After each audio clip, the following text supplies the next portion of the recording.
അതുകൊണ്ട് ഇച്ഛിക്കുന്നവനാലുമല്ല, ഓടുന്നവനാലുമല്ല, കരുണ തോന്നുന്ന ദൈവത്താലത്രേ സകലവും സാധിക്കുന്നത്.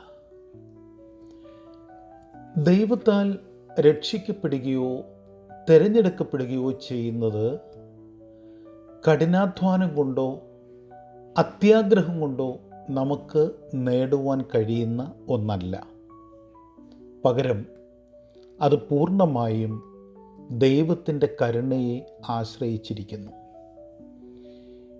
ഈ വാക്യത്തിൽ നാം മനസ്സിലാക്കുന്നു, നമുക്ക് ദൈവത്തിൻ്റെ സ്നേഹമോ രക്ഷയോ നേടാൻ കഴിയില്ല.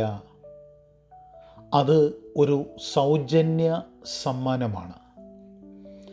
ദൈവം അവൻ്റെ തിരഞ്ഞെടുപ്പുകൾ തൻ്റെ കരുണയെ അടിസ്ഥാനമാക്കി ചെയ്യുന്നു. നമ്മുടെ പരിശ്രമങ്ങളല്ല അതിന് ആധാരമായിരിക്കുന്നത്. സ്വന്തം ശക്തിയിൽ ആശ്രയിക്കുന്നതിന് പകരം ദൈവകൃപയിൽ നാം ആശ്രയിക്കേണ്ടതുണ്ട്. കരുണ കാണിക്കുന്നവനാണ് എന്നറിഞ്ഞുകൊണ്ട് വിനീതരാകുന്നതിനും ദൈവത്തിൽ ആശ്രയിക്കുന്നതിനുമുള്ള ഒരു ഓർമ്മപ്പെടുത്തലാണ് ഈ വാക്യം. അപ്രകാരം ഒരു ചിന്തയിലൂടെ മുന്നോട്ട് പോകുവാൻ ഈ ദിവസങ്ങൾ നമ്മെ സഹായിക്കട്ടെ.